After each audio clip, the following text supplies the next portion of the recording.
বাড়িগুলো সব এখন ভেঙে গেছে। আসলে কি guys, hello and good morning, welcome back to my another vlog. এসেছি আমার বাপের বাড়িতে। আজকে আমি আপনাদের সাথে আমার বাপের বাড়ির রুটিন শেয়ার করছি।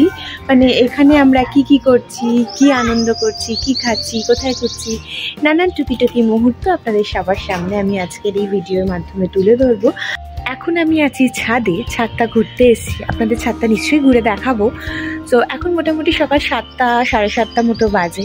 সমস্ত বাচ্চা কাছে উঠে পড়েছে, সাথে আমরা উঠে পড়েছি। আসলে কি বলুন তো, বাপের বাড়ি আসলে ঘুমটা একটু বেশি বেড়ে, তো আনন্দ করার জন্য ঘুমোলে তো হবে না, তাড়াতাড়ি উঠে পড়েছি। চলুন আপনাদের এবারে ছাদটা দেখিনি, তারপর দেখাচ্ছি আমাদের কচি কাচাগুলো কী করছে।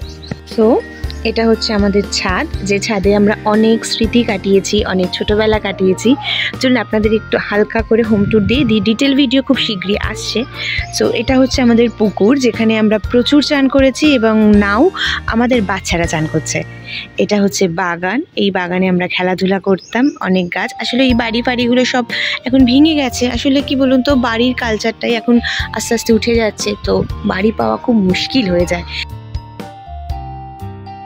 এবারের নিয়ম হচ্ছে সকাল সকাল পুজো হয়ে যাওয়া, আর ঠাকুরঘরটাও একদম ছাদের লাগোয়া। আর দেখুন, আমার কাকিমা সবে পুজো করতে এসছে, আর কচি কাচাগুলোও উঠে পড়েছে। ওরাও কিন্তু সকালবেলায় ঠাকুর ঘরে চলে এসছে। ঠাকুর দেবতার প্রতি ভালোবাসা ভক্তি থাকা একদিকে ভালো, আর এই ছুটকুটা দেখুন অত বোঝে না, তো শুধু জানে যেখানে দাদা দিদি আছে সেখানে ওকে থাকতে হবে। কিন্তু এদের কোথাও মন আর বেশিক্ষণ বসে কোথায়, ব্যাস অমনি ছুটোছুটি করতে ছাদে চলে এলো। এদের ছুটোছুটি আর খেলাধুলাকে লক্ষ্য রাখার জন্য দায়িত্ব পড়েছে আমার, তাই আমিও ওদের সাথে ছাদে চলে এলাম। এরা খানিকক্ষণ খেলুক আর আমি একটু বসে থাকি। তবে যা গরম পড়েছে, বেশিক্ষণ ছাদে রাখাটা ঠিক হবে না, তাই অনেক বুঝিয়ে বাজিয়ে নিচে নিয়ে এলাম। আমি ভাবলাম ওরা নিচে আসলে আমার কাজটা এগিয়ে যাবে, কিন্তু সেগুড়ে বালি। শুরু হয়ে গেল এদের দুষ্টুমি, আর আমাকে এরা কিছুতেই বিছানা তুলতে দেয়নি জানেন। বারবার তিনটেতে মিলে এমন করছে, আমি বিছানা তুলবো কি, এদের সামলাতেই ব্যস্ত। যাই হোক, এখন এত ভালোবাসা দেখছেন তো, একটু পরেই দেখবেন এদের মধ্যে মারামারি শুরু হয়ে গেছে। সারা দিন ভালোবাসা আর মারামারির কমপ্লেন শুনতে শুনতে আমরা একদম অতিষ্ঠ হয়ে গেছিলাম। যাই হোক, আমরা ছেড়ে দিয়েছিলাম ওদের নিজেদের জন্যই। যা পারিস তোরা করে নে বাবা, যতক্ষণ না খুব বাড়াবাড়ি কিছু হচ্ছে আমরা আসছি না। অ্যাট লাস্ট সবাইকে সরিয়ে বিছানাটা করতে পেরেছি। এই গরমে প্রচণ্ড ক্লান্ত, এবারে বিছানা পরিষ্কার হয়ে গেছে। এবার আমি নিচে যাব, নিচে গিয়ে একটা চায়ের আড্ডা বসবে, সেটা অবশ্যই আপনাদের সাথে শেয়ার করব। চলুন যাওয়া যাক। আমাদের এবারের একটা কালচার আছে জানেন, সবাই মিলে সকালবেলা উঠে চাটা একসাথে খাবে। সে যত বেলাই হোক, সকলের জন্য অপেক্ষা করে, যাতে সবাই মিলে একসাথে বসে চাটা খেতে পারে। কিন্তু এরা একসাথে বসতে ঠিক একটা দেবে না। তবুও আমরা সেই চেষ্টা চরিত্র চালিয়ে সকলে মিলে একসাথে বসে সকালের এই সময়টা নিজেদের কথাবার্তা চালিয়ে নিতে থাকি। আমাদের বাড়ির সামনের বাগানটা দেখুন, এটা আসলে উঠুন। আমাদের এই শহরাঞ্চলে ফ্ল্যাটে তো এত জমি, এত গাছ কিছুই দেখা যায় না, তাই এত গাছ যখন দেখি আবার সে আমার ছোটোবেলার কথাগুলো মনে পড়ে। আর গাছে জল দেওয়াটা এদের যেন একটা নেশা হয়ে গেছে, তাই এরাও এদের মতো করে নিজেদের আনন্দ খুঁজে নিয়েছে। আর বাপের বাড়ি আসলেই খাওয়া দাওয়া তো লেগেই থাকে, আর আজকে স্পেশাল মেনু হচ্ছে চাউমিন। অপূর্ব খেতে হয়েছিল এই চাউমিনটা। এই চাউমিনটা খাওয়ার পরে আমরা লেগে পড়লাম আবার দায়িত্বে। আমাদেরকে বলে দেওয়া হয়েছিল, মানে আমাদের মা কাকিমা বৌদি বলে দিয়েছিল, বাচ্চা কাচ্চার দায়িত্ব নাকি আমাদের, আর বাকি কাজগুলো ওরা সামলে নেব। আর আমরা আসলেই রান্নাবান্নারটা একটা তোড়জোড় চলেই। তো আজকে স্পেশাল মেনু হচ্ছে পটলের দোরমা, যেটা বৌদি বানাবে। এটাও দুর্দান্ত বানায়, সেই বিয়ের আগে থেকে ওর হাতে খেয়ে আসছি। তাই এবার যখন এলাম বললো দাঁড়া, তোকে আবার বানিয়ে খাওয়াই।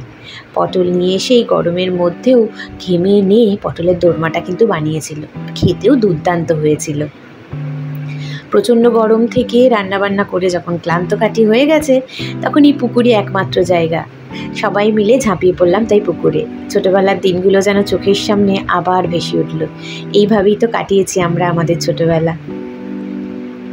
যাই হোক, বেলা এখন গড়িয়ে গেছে, এটা সময় হচ্ছে লাঞ্চের। এরম স্টিলের বাসন সকলে মিলে একসাথে খাওয়া বহুদিন পরে হলো।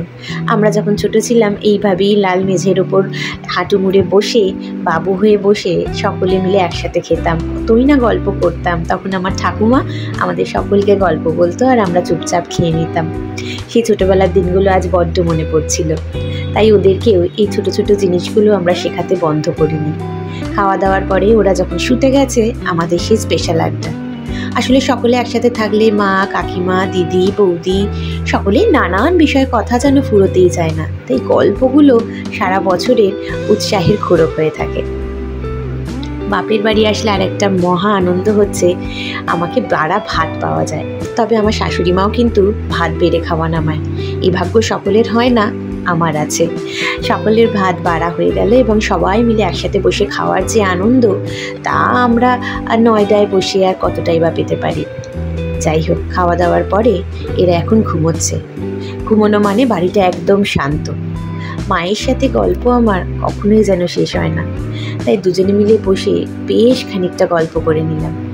গল্প শেষ হওয়ার নয়, তবুও খানিকটা সময় মায়ের সাথে কাটানো, যাতে মায়ের কমপ্লেনটা আমার ওপর না থাকে যে আমি সময় কাটাই না। আর একটা ছোট্ট গল্প শেয়ার করতে এলাম। আমার দিদির ছেলেটার খাওয়া দাওয়ার পরে বলা হয়েছে যে যাও এবার খেলতে যাও, আর সকলে মিলে তখন খেলায় মহা ব্যস্ত। কিন্তু ভাই বোনেদের মধ্যে এই ভালোবাসাইগুলো হয়তো নিখাত থাকে। দেখুন, বড় দিদি কি সুন্দর ছোট ভাইকে পরিষ্কার করে দিচ্ছে। আমরাও তো ছোটোবেলায় ঠিক এইরকমই করেছি। বড় দিদিরা ছোট ভাই বোনেদের এইভাবে যত্ন নিয়ে ভালোবেসেছি। ওদের মধ্যেও এই ভালোবাসাটা অটুট থাকুক, এই আশাই করব, ভগবানের কাছে এই প্রার্থনাই করব। আজকের গল্পটা তাহলে আমি এখানেই শেষ করছি। আশা করি আমার এই গল্পটা আপনাদের একটু হলেও আনন্দ দিয়েছে। আজকের গল্পটা ভালো লাগলে প্লিজ আপনারা লাইক করে দেবেন। আমার চ্যানেলে নতুন হলে চ্যানেলটা সাবস্ক্রাইব করে দেওয়ার অনুরোধ রইল। আজকের জন্য এটুকুই। দেখা হচ্ছে পরের একটা নতুন ভিডিও। সকলে ভালো থাকবেন, সুস্থ থাকবেন। Bye bye.